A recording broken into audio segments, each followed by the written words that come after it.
Every link in the chain is vital to meeting these insane deadlines. The composer's assistant, the orchestrator, the musicians, the audio engineer, the recording engineer. If one person failed, there's a good chance then the entire music aspect of it fails. Today, I'm having a gas with Brandon Campbell, a film and other media composer. I mean, let's start there, Brandon. Is the requirement to be able to work across different media like games and commercials, podcasts, and all this kind of stuff, is that kind of expanding, or can composers exist in one medium as they used to be able to? Probably both. There's definitely nuances or difficulties or things that present themselves if you just work on series or just work on games or just work on films. But I think there's still the opportunity to work on all those three mediums, or the ones I'm most familiar with, at least. If you just, if you have the experience or someone's willing to give you the chance on it and kind of help you, work through the logistical aspects of it. You mentioned experience a couple of times there. How long have you been in the game now, Brandon? I started working so I was an intern at Remote Control Productions, which is Hans Zimmer studio, in 08 and 09, and then started working for Ramin in 2010, and then started writing full-time in 2011. So I guess I've been writing for 12 years now. That's a really, really cool progression. Yeah. How did you get the internship at Remote Control? Because that's now Hans Zimmer I think 2008 was when he became the center of gravity in the middle of film scoring that I would argue was previously occupied by John Williams before 2005. It feels like 08 with The Dark Knight was the moment that he became That was a big deal. I mean, listen, I think Pirates of the Caribbean, which was 03, was a big deal. Gladiator, which he was nominated for an Oscar for, that was also 03 or 02, was a really big deal. I mean, maybe he wasn't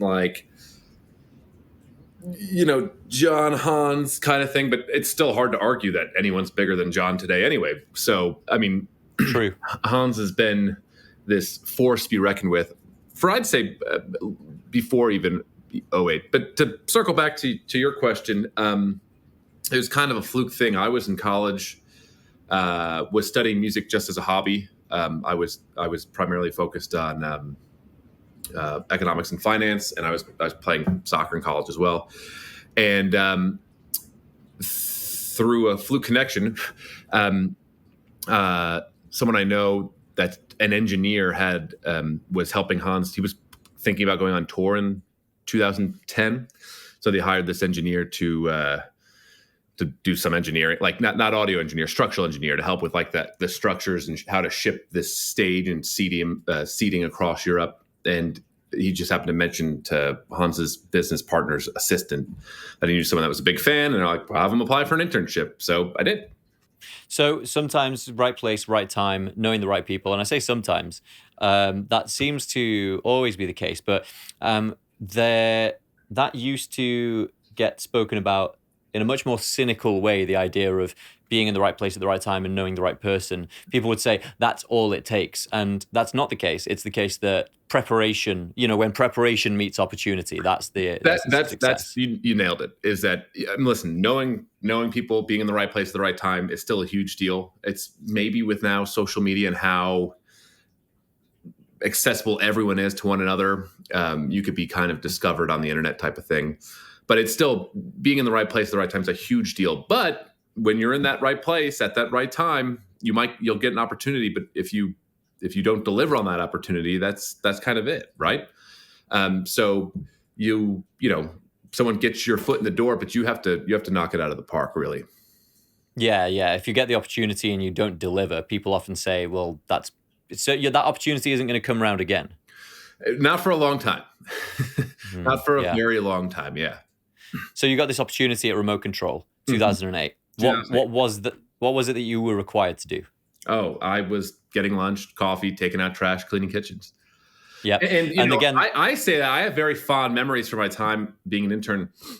It's amazing now, having been at that facility for 14 plus years or whatever, a lot of interns have come through, and it's amazing. The majority of people that come through either don't care, don't take pride, are incompetent, or have a chip on their shoulder. And so they never get an opportunity past that because, something about their attitude or their work ethic from day one just rubs people the wrong way. What kind of chip might be on their shoulder? What do you mean by I that? think it's like, graduate college. Maybe you've worked on some indie films. Maybe you worked assisted, they're another composer or something, and you think that getting coffee is beneath you or whatever. But it's, you have to prove to the people that are going to give you these opportunities that they're going to trust you with something like delivering stems or arranging or orchestrating or preparing Pro Tools sessions, that you could do something and as easy as taking pride in keeping a kitchen clean for a little bit. Yeah, that makes sense because, again, at this sort of point in time, I was 16 in 2008, and there was a lot of discussion about desirable places where you could forge a desirable career, taking advantage of their young starters by having them do menial work. But the point you just made is kind of salient, right? Which is to say that the menial work is, first of all, not trivial and it's not easy. And you have to demonstrate that you, again, as you pointed out, don't have an ego that's out of bounds before you've had to bear a responsibility. Exactly. And I'm not saying that, listen, people do get taken advantage of. And it was, when I was there, I mean, they kind of the entire industry shifted a little bit. But when I was there, I was interning while I was in college for free. I was free labor. But it was a mutually beneficial, agreement where, like, I got to be there. I got to meet these people that would eventually give me an opportunity. I got to see the behinds and the workings of film music and writing music to movies and all this stuff, especially at a time where, it's more accessible now. But in 2008, there wasn't a lot of information online about how this was done. And what the stuff that Hans was doing at the time was very unique with his sampling process and the way that he did demos and programming and everything like that. And so I got to learn a ton, experience a lot of stuff, make some important contacts. And out of that, they got someone who, ran around and did their biddings. So it's kind of like the trade-off there you're describing, the reciprocity is, maybe we're not giving you dollars, but you are actually getting something that's probably worth more than what they would pay you, which is you get to have a front row seat to the top composer in Hollywood and see how it's done. Yeah, and like I said, when I was an undergrad, I studied music. I said as a hobby, as a second major, but it was conservatory. It was very much pencil and paper still, which is, I'm happy that's the way I learned. Don't get me wrong, but being there and being around all that music technology and all this innovation, I was working for free. But on the flip side, I could have gone to graduate school and spent a ton of money learning this stuff. And I learned as a product of, like, working for free for 5 or 10 or 12 weeks or however long it was. Yeah, absolutely the case. And you said that the industry took a big shift. What did you mean by that? I can't remember what year it was, but do you remember that it made national news or probably international news that some PAs were suing one of the studios for, like, being overworked and underpaid. And at that point, everyone kind of, like, the free labor thing kind of went away. So now you have to either get college credit for being an intern, or they just pay you from the get go. Which isn't a bad thing. I'm not saying that's a bad thing, but I know if I had entered the industry at that time, where, like, if they are going to hire you and start paying you right away, they're a lot more selective about who they hire. There's a lot less opportunities, right? Because instead of being able to employ, several, people, you can only hire a couple of them just from a business sense. And so, if someone asked me in 2008, like, for my reel, like, hey, can you show us some of your music? Even though all I was doing was taking out coffee, they never would have hired me. My reel in 2008 was not good. I mean, my samples were stuff coming out of, like, Finale, because I didn't know how to sequence and program and use samples yet. Yeah, that's interesting because I have a feeling that, so you described the industry changing, and I think a lot of industries changed in the last 15 years to be, let's say, more to orient themselves in a slightly more compassionate way, and what seems more fair and just, and maybe that's appropriate. But these are all industries and enterprises that are trying to seek out the best of the best of the best, and to, as you said, if the process get a little bit more corporatized and the pool of entrants at the beginning becomes smaller, the people who, let's say, perform better at interviews are going to get those kind of opportunities. And it has to be said, people like Hans and creative industries are full of kind of crazy off the wall people who you wouldn't necessarily interview perfectly at the beginning. Yeah. What do you think about that? No, that's completely true. Listen, I don't. There's not a right answer. Sure. I'm all for. At the end of the day, I really believe that giving more people the most opportunity, at least, is probably a good thing. I don't know what the answer is for that, but if you go and interview or are trying to showcase, the people that are gonna stand out are either the people that interview well, but also the people that have had the experience or the education to have well polished and sounding music, and it's getting easier and easier to do that at home now with you can write a film score on like a laptop, which just wasn't possible 15 years ago. But at the same time, the people that probably do that are people that have the privilege of studying music in higher education, which is someone that comes from like a lower income situation, probably doesn't have that luxury. And then on the flip side, if you kind of bring in more people and you're judging them based off their work ethic and their personality and spend 5 weeks getting to know them while they're getting your coffees and stuff, that makes it easier for people that are maybe want to get into film music and are smart and talented, the opportunity to kind of get in that way. But at the same time, then those people have to be able to afford working for 5 or 10 weeks, at least part-time, for free, which is also a challenge in Los Angeles. So, yes. The problem is a lot of people want to be film composers, and there's just not enough jobs to make, to employ everyone who wants to do this as a profession. Right. That's kind of the problem with desirable careers, right? It's like, you're trying to get to the tip of the pyramid of hierarchy, and that's going to require a very, very driven, insane kind of person who is desperate to be there and work 100 hours a week to get there. Yeah. And it's like, if the process at the beginning of that is kind of softened up and it's made to seem a little bit more a little bit less strenuous to climb that ladder. Well, I don't know what the end result is, but as you said, the motivation is often to, fairly enough, redistribute opportunities to those who might not be able to afford. And it's like, you might not be able to afford to work 12 weeks for free. But as you pointed out now, if you have to present a reel up front, you have to be able to afford all of this stuff that helps you make a reel. Yeah, exactly. There's not a good answer. And it's not even Hollywood's not an altruistic place. It's not like they're doing it because they want to be inclusive and give opportunities to everyone, even if that's what they want to parade around and say. But at the end of the day, they want to hire the best and most talented people. And if you get more people in front of you, you have more options to see. You know what? I think this person it can be something special. I think this person has real talent. If we just if we kind of nurture it, and so I think it's one of those things that. It's good to include people, but it works out in their best interest also to get the best people. Yeah, and of course, we're trying to serve the human race. That's who the entertainment goes out to. The customers are everyone.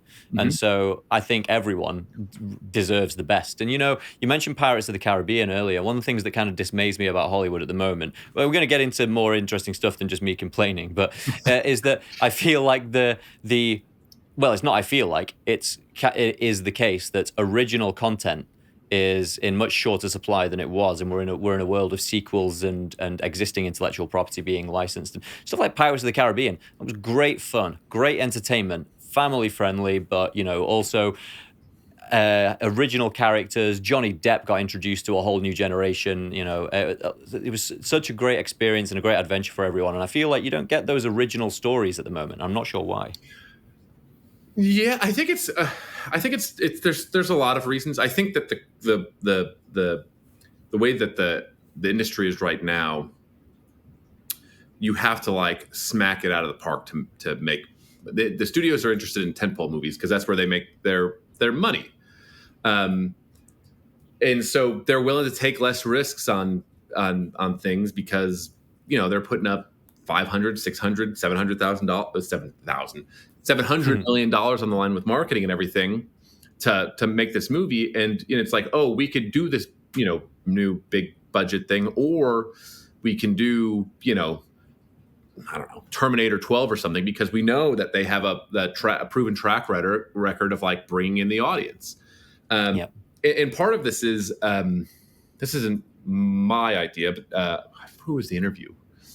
I can't remember, but they were saying that the DVD sales disappearing really ended up being kind of a killer to this original content idea, because studios could put a movie out in theaters, make some money, but if they didn't make all their money in theaters, there would be this secondary market, right, where people would buy DVDs, or you catch it on like FX or NBC here.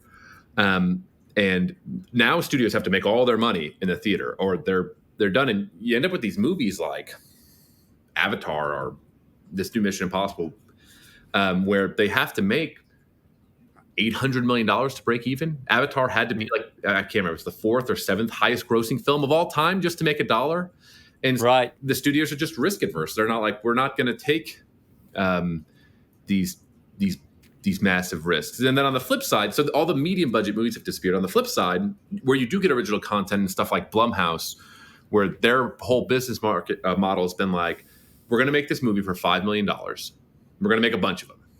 If we stick the landing on a handful of them, then it's okay that, like, this movie that cost $5, $6, $7 million to produce, we put some money into marketing, didn't stick it, because here's a movie we made for under $100 million and went off and made $400 million worldwide. That's pretty good margin, Right. So one of the effects that the technology has had on our entertainment is that the internet speeds and storage both increased, which means that you now didn't need to buy a separate piece of physical media to own each film. It could just be streamed in. But the problem is now, as iTunes kind of found out in the early 2000s, the digital file feels intangible to the point where people kind of feel ripped off paying the same price for it. And so the deal became, either I'm going to steal it, or you're going to give me them all for $10 a month or $15 a month, whatever it is. All the movies in the world. Yeah, I don't even think it was the consumer that forced it this way. I don't know who the first streaming service was. It was probably Netflix. But someone realized it's like, you know what? If we can get a lot of people to sign up and give us a monthly fee. If we just offer these movies like, on demand to them, and we just kind of change it. Same thing with music. And there's more content. There's, music's more accessible than ever. Movies are more accessible than ever. It's easier to, there's so much content being thrown at us. But the dark side to that is that, it's changed the industry and how movies are financed and how they make money and everything. Yeah, it's kind of led to this polarization that you were describing, where things either do spectacularly well, and by spectacular we mean like what used to be regarded as a once in a decade success. Like when Inception made $800 million, in 2010, everyone was like, this is insane, this is a piece of original IP that's kind of confusing, and it's made $800 million. But now you're saying to break even, you got to make that kind of money. Yeah, like Mission Impossible, which I think it's gotten amazing reviews, and I know some people that worked on the music worked incredibly hard on it and are raving about it, but that movie has to make close to $1 billion. Yeah, it just, and if it only made 500 million, which would have been a grand slam 10 years ago. If any film made $500 million, even a big budget one, that would have been, I don't know, profitable territory. You're losing hundreds of $millions now. Wow. Okay, so it's actually it's reasonable to be a little bit more, let's say, lenient on the studios producing this stuff, because they're under a kind of unmanageable amount of sort of they have to take a risk. I wonder what the budget for Pirates of the Caribbean one was, or The Dark Knight. That was 2008. They were big. Those are big budget movies, but they're kind of dwarfed today by today's big budget movies. Yeah, I know that when Avatar was made, it was spoken about with like it was an excessive, unbelievable budget of $200 million thereabouts. Yeah. The first, and that was like. Yeah, the first one, exactly. And that was regarded as the biggest. I think the production budget, I don't know. I remember reading somewhere that it was like over 400, and then all the stuff they pushed into marketing. Yeah. And I'm just going to guess that Pirates of the Caribbean was made for I could be wrong, but I'm going to guess it was made for $80 million. Right, yeah, and it was likely to be in that territory. That's my best guess, is that's pretty amazing. Okay, and so were you suggesting that a lot of this comes from marketing? Because I want to get into the craft, and obviously my world is is a dwarf version of Your World, which is composing for screen. We compose for UK commercials here at Gas, and as you can see, it's all done here in the box. And I think one of the major contributions, I was going to say the major contributions that Hans made, but or perhaps the transformation that Hans was ready for, was the movement from writing notes on paper and recording them to doing it in Cubase. You know, he was ready for that critical mass because he had been such a pioneer in that think space. I think he helped pioneer that. Yeah. I really do think he So you really think he was like an originator of this way of working? Yes and no. I'm not going to say that he like literally pioneered it, but he's the one that made it like the industry standard. Because right. you could, before that, you'd hire someone and it's kind of hard to know what the music sounded like. And as early as like I mean, Hans only started in the late 80s, but even probably in the late 80s, but I know his like demos from like the mid 90s and stuff, he could accurately represent what this was going to sound like at the end. And then as a result, then it's like, oh, I don't really love, and this is part of the reason that we run around doing fixes all day. Hans is also, part of the reason that there's just nonstop fixes now in film music is that it's like, oh, here's the music. This is what it sounds like. Oh, you know what? I wanted this to be a lot more like intense. Is there a way we can make this sound more intense? Because when you just play on the piano, you're like, I guess that will sound intense when you have like strings getting dissonant and drums and everything. But now you can actually hear it. It's like, oh, can we make this more intense? And I really don't like the sound here. And can we change this? And I just wanted the whole back end to be bigger. And then you'd be like, okay. And he'd go back and do all these things and they tweak and change and tweak and change. Until that's what people kind of expected, until it became much more of an actual collaboration between filmmaker and composer about, by their, I mean, the director's vision was musically for their project. Right. And that's surely, that must have changed things in such a way that there is much more time spent on each project, because what you just described is very labor intensive. You have to, and we have to do this as well, because our clients, people who commission commercials, are not from the world of media production. They're a step away from that because they are from the world of brands and, manufacturing and often, so you have a marketing manager talking to an ad agency, and they're getting what they perceive as a finished soundtrack on the first demo, and they can be like, I don't like any of that. Can we change the way it feels? It just feels too sad, and I wanted the whole thing to be. And so you have to rework an entire score. Is that what it's like in Hollywood now, like at the highest levels? Yeah, and I haven't done many ads, but I did do a Super Bowl ad spot for Toyota. Nice, and it was different, but the same in a lot of ways. I remember I wrote version 2 for them. They have like 19 days to finalize music. And so day 2, I wrote version 2 and they're like, oh yeah, this is really working. And they're like, cool. All right. Well, since we have time, can we just try something completely different now? And it's like, what? Wow.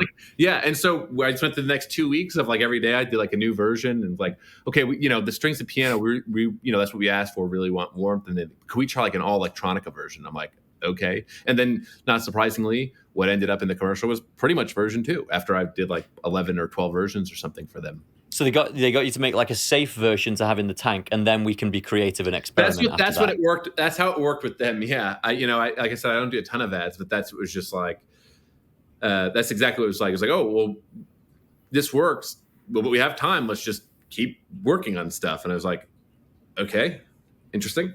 In the film world, it's a couple things now. Now that we don't work with physical film anymore, everything's digital. There's no picture lock. That's not something that really happens anymore. There, especially on the big budget movies, it's in a constant state of like edit and flux the entire time. So, on some of these bigger movies, we'll get a brand new turnover of reels, or at least some of the reels every single day. You get a new reel 3, open it up. The scene that you just worked on, 13 seconds shorter. It's like, okay, you conform that, play it for the director. He or she has notes. You come back to work on the fixes. You get a new reel 3, and now it's like 40 seconds longer. Or the scene that you're working on in reel 3 is now like a flashback in reel 1. It starts off with this flashback and changes what the music needs to be doing. And that's part of the reason on these really big movies that these composers have these massive teams, is because there's just not enough hours in the day to chase the picture, do the fixes, and write the music. It's just a mountain of work that like just exists until like you get up to the dub or at least record the orchestra or something. Right, right. And then by the time, so music gets locked once it goes into the dub stage, not before. And it probably gets edited at the dub stage. The music editor's there, and it's like a new VFX shot comes in while they're at the dub. I mean, there's so many moving parts and things are always changing. That in an ideal world, yeah, when you record orchestra, that's locked picture, locked music. But a lot of times there'll be a couple scenes at the dub where like the music editor has to extend the scene's been extended via VFX 4 seconds, or they've cut out 2 seconds. Now they're editing. That's why we deliver stuff in stems, like in the major food groups, so that they have more control over editing the music.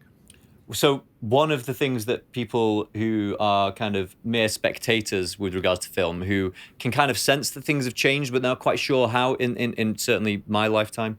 Well, one of the things is that this technological improvement has affected everything across the board. Now we expect VFX changes and new VFX on the fly. Can you change this? And it can be changed while you're in the dub session, for example. Yeah, music is being changed at the dub. So in a big movie, maybe they dub for 3 weeks or something, and then they'll print master on the last day. And on week 3, the beginning of week 3, they could still be moving music around. And do you ever hear one of your scores and be like, "That's different to how I submitted it"? Yeah, that's definitely happened before. Yeah. So, okay, well, we spent a lot of time on the industry and the culture and the trends there. So, but let's get more into your angle, your life, and the perspectives that you hold. So, a lot of people, if someone asked me what's the way into being a film composer, my instinctive response without doing any further research would be probably composer's assistant. Is that still the way that you get into it, or is it a bit more complex? I think it's more complex. I mean, I'm very biased, right? That's how I got in. I assisted Ramin Jawadi, then I was his writing assistant, then I went off on my own. And then, he did the same thing. He worked for Klaus Badelt, wrote for Klaus Badelt, wrote for Hans, did his own thing. Klaus, I think, assisted Hans, wrote for Hans. So, my whole world was like composer, assistants, mentor, mentee system type of thing. And that also kind of explains the relationship there between Klaus, Ramin, and Hans. They kind of, their sound in my mind was always very similar. Klaus did Pirates 1, Hans does Pirates 2, Ramin does Game of Thrones. Yeah. But that's definitely, if you ask even at the people I know who have similar journeys, like how did they get into film music, every single story is going to be different. Right. I get asked this question quite a bit, especially because I teach a little bit once every like 2 years at Columbia College of Chicago, or sometimes in my alma mater, and just like a day, like a lecture or something. And people will always ask like, well, how do you get in? And I'm like, there is no great answer there. I mean, some people, work with the right student director while they're in college, and that director becomes, does an indie film that's a pretty big deal, and you get hired to do that, and then they get hired. Like look at like Ludwig and Ryan Coogler. I had them in mind while you were saying that. That's the perfect example. College, Fruitvale Station, Black Panther. I think Creed was before there, but it's like student, successful indie, studio film, and then blockbuster tentpole Oscar winner. Yes. A very succinct trajectory also. Or the unusual case of Danny Elfman, who Tim Burton loved his band Oingo Boingo so much that he said, "You have to do my soundtrack." That's exactly it. Or there's a couple composers that were music editors for a long time.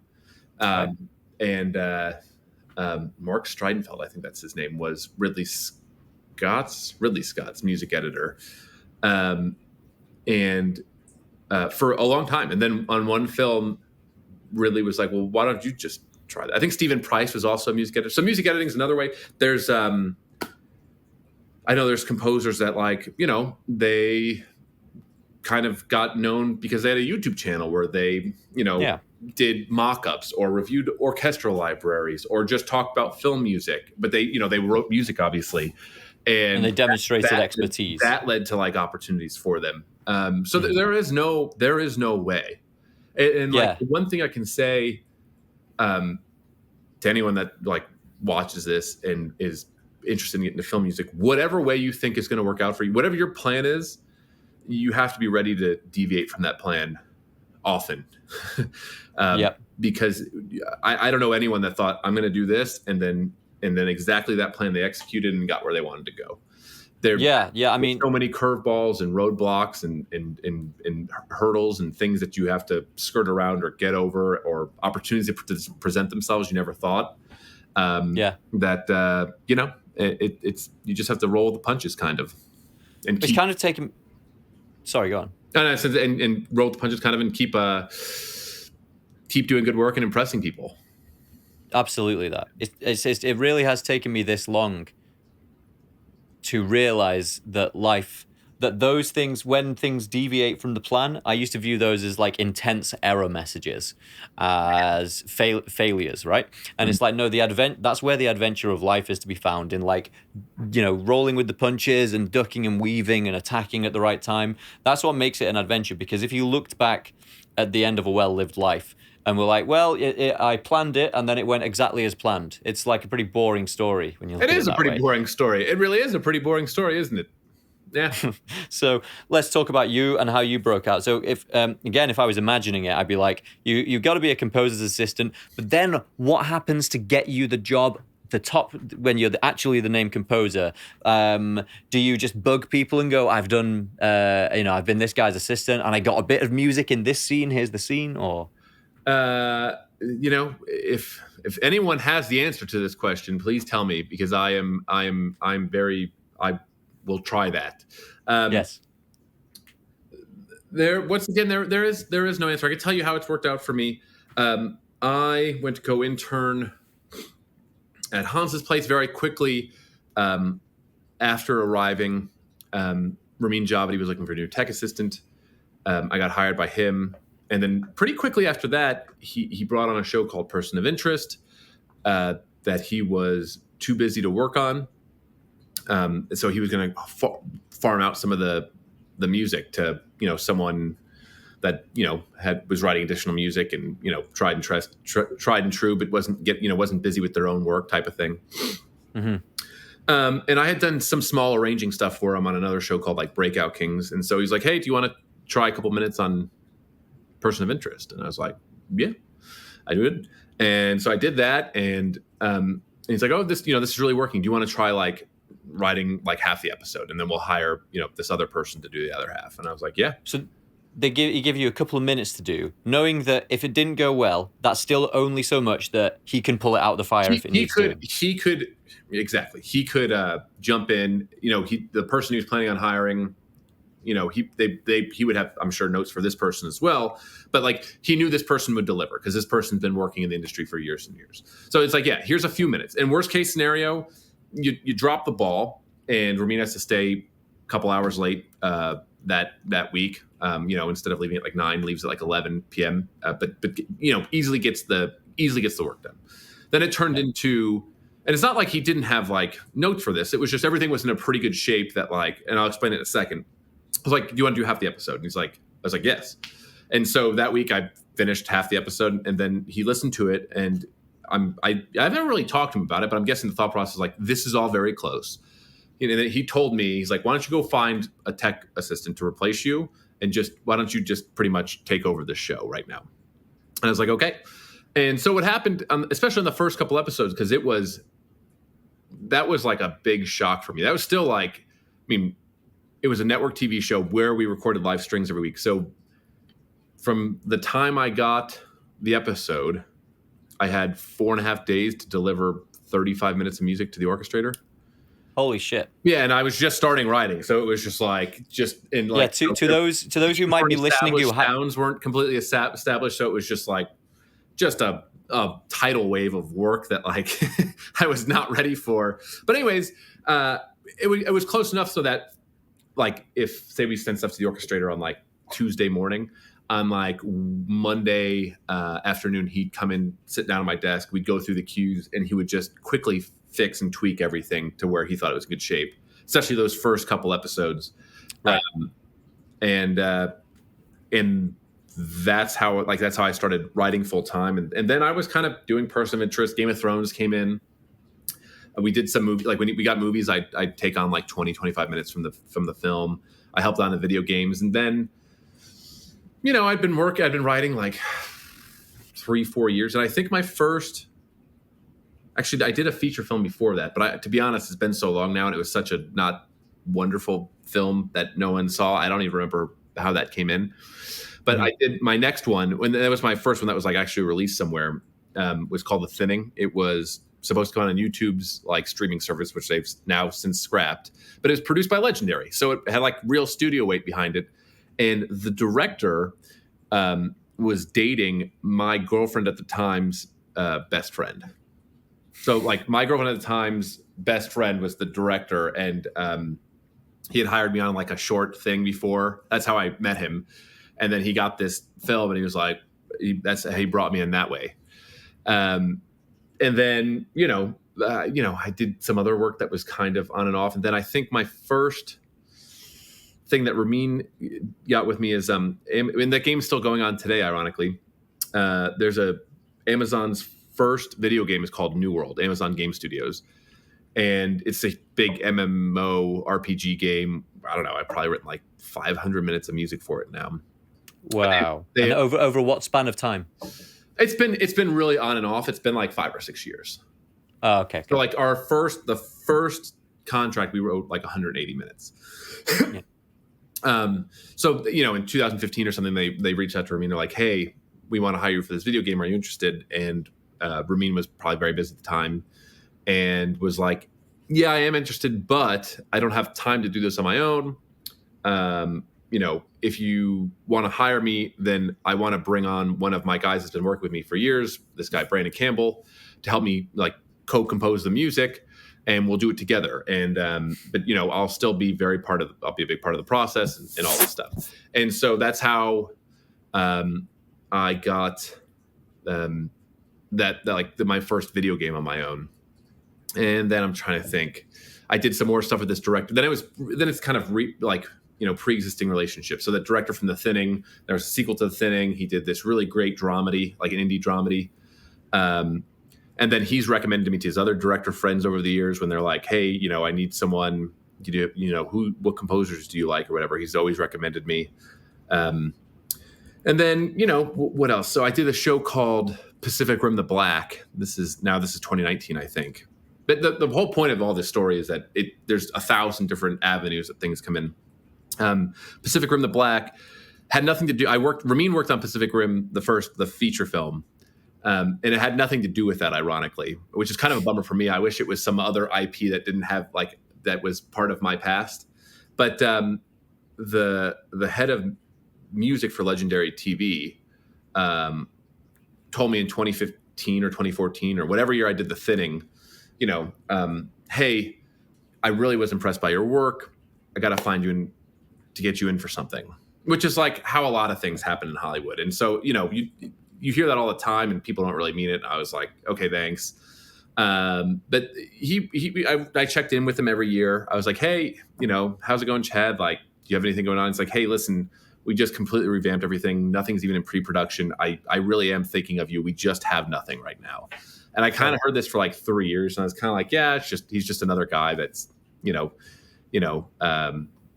blowing smoke up my ass type of thing. And then one day I get an email from him. He's like, hey, Brandon, we finally have something going on. Pacific Rim is in pre-production. The showrunners are finally thinking about music.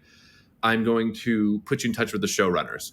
I had lunch with the showrunners. The showrunners were like, hey, it was really nice meeting you. There's some other composers we want to interview as well. We'll get back to you.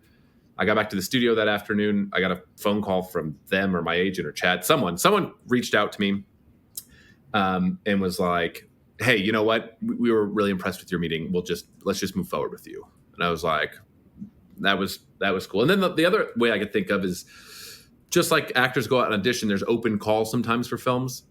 Pretty often. And like, so my agent will call me like, hey, Universal's looking for, a kind of more up and coming composer for like this, this like lower budget action movie that they're planning to release this summer. and you have a great reel for this. Like, I've written all, you've written all this action music that's contemporary and sometimes electronic, and they're temping the movie with like, I don't know, with Westworld, and it's like, I thought of you because you worked on Westworld, and Right. so you put together a reel of your previous music that you've written that is kind of in the style, and they send it off with like your bio and list of credits, and then someone sifts through, I don't know, they must get like 50, 60 submissions from all different agents all over town, and they might just pick 3 out to meet with those composers and then hire based off of that. Do you ever see temping being done in a creative, an interesting way, as opposed to what you described there, which is borrowing the music from another piece of media and kind of sticking it on this piece of media? Obviously, the example that's really in my mind is when they tempt Star Wars with opera and classical music. With Holst, yeah. And Yeah. I think John originally got hired to just reorchestrate Holst, the planets. Right. And John was like, listen, I'll do that, but let me try and write something for you. And that's how we ended up with Star Wars. And that's why it's so heavily influenced by it. But it is, very much original music. I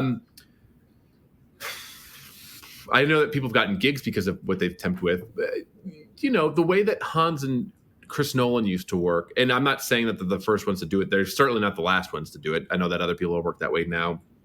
But like you talked about Inception earlier, that's a good example, is that probably before they started filming or as they were filming, as soon as, Hans had his first conversation with Christopher Nolan, read the script, they just started talking about ideas. Hans started writing these massive suite pieces, 20-minute suites, an action idea, some big like emotional suite, just tons of music. Probably wrote, I don't know, probably hours of music, and just turned that over to the music editor.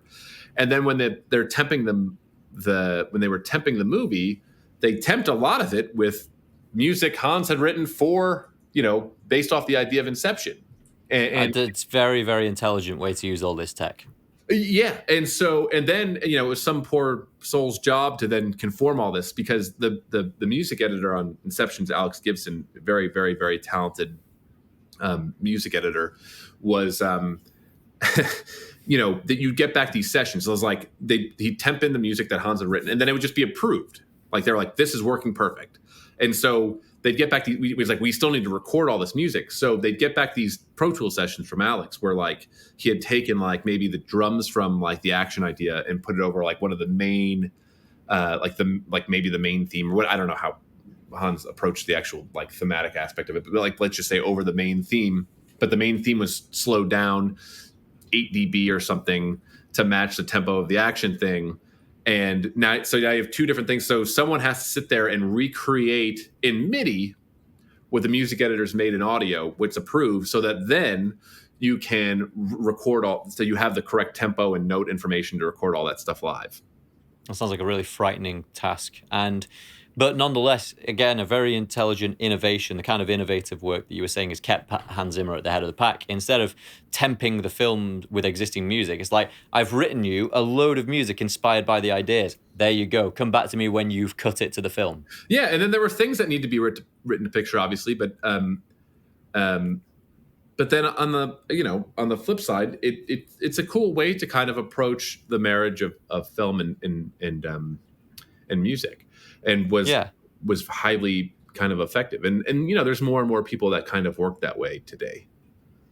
That's very interesting. Yes. And so the idea of producing a large suite of moving parts which can then be narrowed down, it's kind of reverse engineering the typical process, which is trying to go from scratch, from the blank canvas. And it kind of, I could hear the influence of that in Tenet, which Ludwig did, of course, which sounded like the brief for Tenet was, make something Hans-like, because obviously Hans was busy on Dune. And we don't want to just make this whole conversation about Hans, but nonetheless, I heard these kind of, reversing sounds in Tenet, and obviously the whole thing's about time crossing over and reversing. So I was like, well, that sounds like the kind of thing that you would write in abstraction, before you've come to the movie. So, but you've mentioned a lot about music editors. And for those of our audience who are perhaps less up to speed with the terminology of this industry, what is a music editor's purpose? Is it as simple as it sounds, where it's like, imagine a film editor, but with music? You're taking what exists and trying to fit it more accurately, or what? Yeah. There's different style music editors, but their main job is a couple things. Their main job is they temp the film, so they're tasked with temping the movie, and then they're there really to help, keep up to date with all the picture changes and help facilitate the composer, like keep things in sync. And they're the ones at the dub, if picture's still changing, that are fixing things after recording's been done for the most part. They could do on TV shows. They handle, there's just no, especially on network TV shows, there's just no time.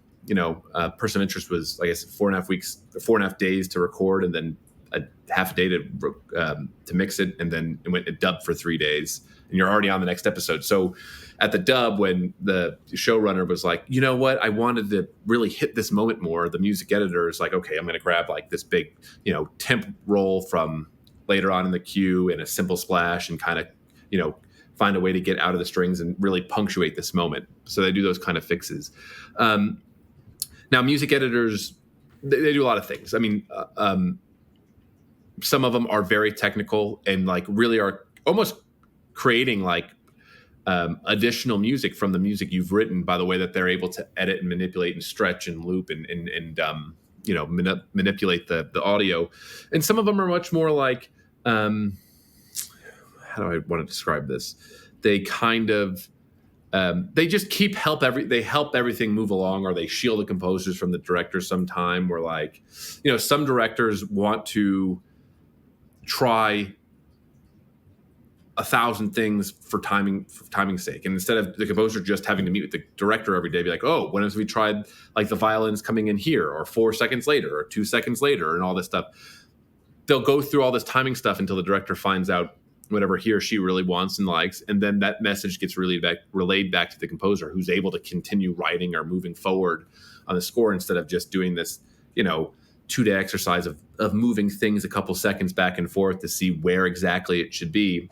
And then other ones just kind of help facilitate the entire collaborative process, where they're there with the director every day in the cutting room. They're trying to help sell the music in an ideal world, sell the director, your music as the composer, or, decipher what exactly the director wants when they're like, oh, this isn't working. And it's like, okay. But the music editor could kind of dig a little deeper and be like, well, what if we tried something like this, or tried something, they're just there to help us, get to the finish line. And it's a really very, very important job. Yeah, because it sounds, the name, the term, the title, music editor, sounds like it's subordinate to the composer, but everything you described there makes them seem much more like, if you're in like a multiplayer FPS game, it's like they would be the ones who are there to kind of do a lot of the really like quite hard, laborious work and protect from the director, or stop things going back to the composer that don't need to go back there. Yeah, that's exactly correct. And like, composers get a lot of credit for, for being like the head of the music aspect of films and everything. But it really is, that's a cool thing about filmmaking in general, is that we really only do as well as our weakest link. And so, if you don't have a great music editor, you could be writing amazing music, but it could be getting thrown out or not used correctly. And same thing, you could have a great music editor that's getting stuff approved that wouldn't have gotten approved if it was just you selling it yourself, or, and they're helping you stay on schedule. It's just that every link in the chain is vital to meeting these insane deadlines. The composer's assistant, the orchestrator, the musicians, the audio engineer, the recording engineer. It's all like, if one person failed, there's a good chance then the entire music aspect of it fails. Yeah, and it sounds as if it's not unlikely that you'll get a composer every now and again who behaves as if they are the alpha of all of the music. There's lots of egos in Hollywood, so there's it's not a place that's short of them. Yeah, there's no shortage of alpha mentalities. Okay, and I imagine, but if you run roughshod around all of that team you described, I imagine that damages the relationships, and ultimately that can have an effect on the work.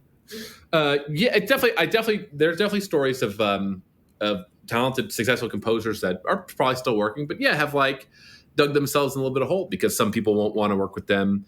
Same thing with directors. There's some directors that composers don't want to work with because they're just so insanely difficult to work with, and that happens in actors. It's industry wide. You have this issue where like you have talented and successful people that either read too much of their own press or too much in their own head or whatever reason, and become too hard to work with, and now they work less as a result. Yeah, that is really one of the dangers of having a boost in your status is you can kind of believe, yeah, I think without even deciding that, you can feel like, yeah, I have more importance than most of the people I'm talking to. So I imagine that's hard to stay guarded against. And I see a lot of it. And the crazy thing is at the end of the day, all we're doing is just we're writing music to film. It's really not like we're not saving lives. We're not, we're here to be part of this entertaining story or journey. And there's no reason to kind of lose perspective of that.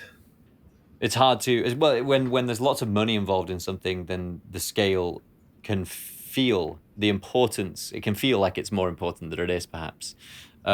Or when you begin receiving adulation and awards. How have you managed? Everyone's telling you you're great, and then you end up buying it. That you're somehow, superior to other people in the industry, or just other people in town. And I've watched it affect too many people. It's kind of sad. How have you managed to stay grounded despite being, well, you've won a primetime Emmy, haven't you? I won a daytime Emmy.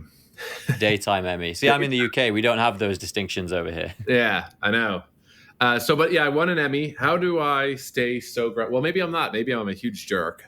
You'll have to ask someone that works with me. But I don't know. I try not to let this become all consuming. I like to think that I have a life outside of just film music. I love what I do. I love movies. That's really what started all this more than anything is my just love for film. I love music. If I walked away from the industry today, I'd still write music on my own as a hobby. But it's not I don't think I'm saving the world when I go to work. I try and be very practical, and I know that there are a lot of very talented people that are trying to get into this industry that haven't broken through yet. There are people much more talented than me that aren't working as often as me, and I'm just fortunate to be where I'm at. And so I try and keep all that stuff in perspective. I understand. This has been a great discussion and a very candid one about the machinations of the industry, how it works, how you got into it. And a lot's changed in the 15 years since you entered remote control. And there's even, there's a rumor, don't know if it's confirmed, that Hans has bought Maida Vale over here in London. We're not in London, we're in Manchester, but over in the UK. Mm-hmm. So why am I saying all this? To the people who might see something like that happening and be eyeing a potential opportunity, what do you have to say for people who are just thinking about, maybe young people thinking about pursuing this as a career? What kind of characteristics, what kind of attributes do you recommend learning or practicing? Good question. Well, I would say to anyone thinking about getting into this industry, obviously you can kind of experiment a little bit, but if you're going to commit to this, you have to commit 1,000%. It's not like and for most people, and there may be a couple exceptions, I don't know, but this job takes a lot from you. Not the job aspect, the grind and the hustle and the disappointment and like the lying and the long hours and the more disappointment. It's a long road. You have to absolutely love it and know, like in your bones, this is what you want to do. Otherwise, you're going to wake up one day, having worked, 14 hours in a row and I'm not trying to be doom and gloom and say you are working 100-hour weeks for the rest of your life. You're not. I don't. But there'll be periods where, especially if you're assisting someone, at times when you're finishing a movie, where there's like 3 weeks where you work like 100 hours every week, and you'll wake up one day and it's not the most glorious work. You don't get a lot of recognition for it. The pay sucks. You'll just wake up one day and be like, I could be doing something else and having a lot more like the healthier lifestyle and just the overall like the happier. So you have to really know that this is what you really want to do. And just remember that when you hit your tough times, which will come, doesn't matter if they come on early, middle, or late in your career. I was actually pretty lucky very early on in my career. It was like fast break, fast break, fast break, fast break. And then it's like, hit the brakes, and you have to deal with like, you're like, I don't have any work this month at all. I'm like, I don't know when I'm going to have work next. And just know that if you work hard, are talented, are easy to get along with, I don't know if it's going to be this month, next year, 5 years, 10 years, but at some point, if you keep, pursuing this and grinding, at some point, I don't know what it will be, but at some point you'll get an opportunity. Nothing more than just an opportunity. And then at that point, now it's when you have to knock it out of the park. So it's really just tenacity, I guess, would be my, a really good attribute is just, keep on like, working to live another day until you get that chance. Don't lose sight of the fact that, this is supposed to be at the end of the day fun and enjoyable and pleasurable experience for you. And don't lose sight of that, and don't get carried away with the importance of it all. Don't take things too, some directors have a real knack of like delivering notes or things sometimes that like are completely wrong in a very like respectable way. I think that's one of the things I do okay at. Everyone's got things they do well and don't do well, and one of the things I think I do okay is like take the criticism pretty well. Some composers don't. It's like, and some directors can deliver like, hey, I love this music, this is exciting, it's just not exactly what I'm thinking or envisioned for the film. Or some directors might be like, hey, what the fuck is wrong with you? This isn't even fucking close. Are we gonna have an issue here? And don't take like the criticism or the take pride in your music, but then if it's not working, just realize it's not working for this project. It could be great music, but this is a collaborative thing. And at the end of the day, you don't get to make the decisions at the end. You're not the final say about what goes into the film. You're supposed to be serving the story, not just doing whatever you want. And so don't take it so personally if someone tells you that like this, they don't like it. Because ultimately you are serving their vision, and that's you are serving their vision. Yeah, exactly. So if you want to be the star, you can go try and be a director if you like. There's a lot to deal with. Just become a producer and write, I don't know, pop songs or something, or yeah. But this is you are supposed to be enhancing the story either by playing with or against the drama or whatever is asked of you. But you're serving something more than just your own like artistic whims. Which I'm sure in advertising. More than I'd like to admit. I try not to stick myself too much into these conversations and go, yeah, everyone's here listening to Brandon, but let me tell you about my experience. But yeah, it's basically like that, but on a fast scale. So you do a project, 2 projects a week. We've got 2 on at the moment. We've got 2 studios, 1 in each studio. Both projects today, we finish what we're asked to do because we work for the agencies, the ad agencies. They ask us to change the music, and we do all those changes. Then they present it to the client. And both projects on at the moment, both clients went, this is not what I asked for. What are you doing? Make it like the thing that I asked for. Because ultimately, and then it's like, well, that's like, and then you're thinking to yourself, well, that's what I did the first time, you piece of jerk.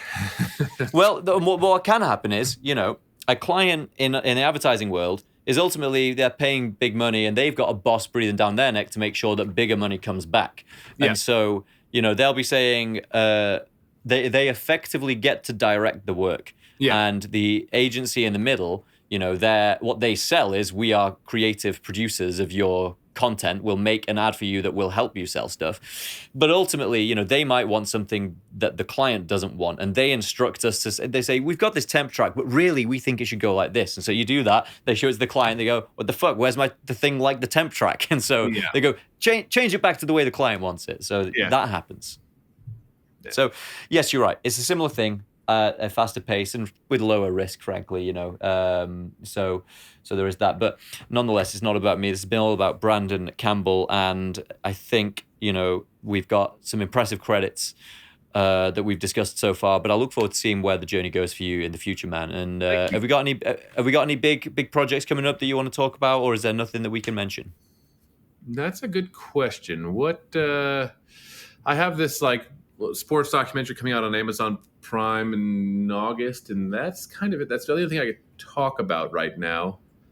Yeah, that's the only thing I could talk about right now. I'm assisting on. I'm not assisting, but I'm writing additional music on some cool, bigger projects, and then there's one bigger thing kind of lurking. But unfortunately, I those are the things I cannot talk about yet. Well, let's reconvene and talk about them when and if they land. But this has been really good, Brandon. Thanks for talking to us here, Yeah, and thanks for having me on. It let's was great meeting you, and keep in touch. we'll do, man. Let's hope we do this again.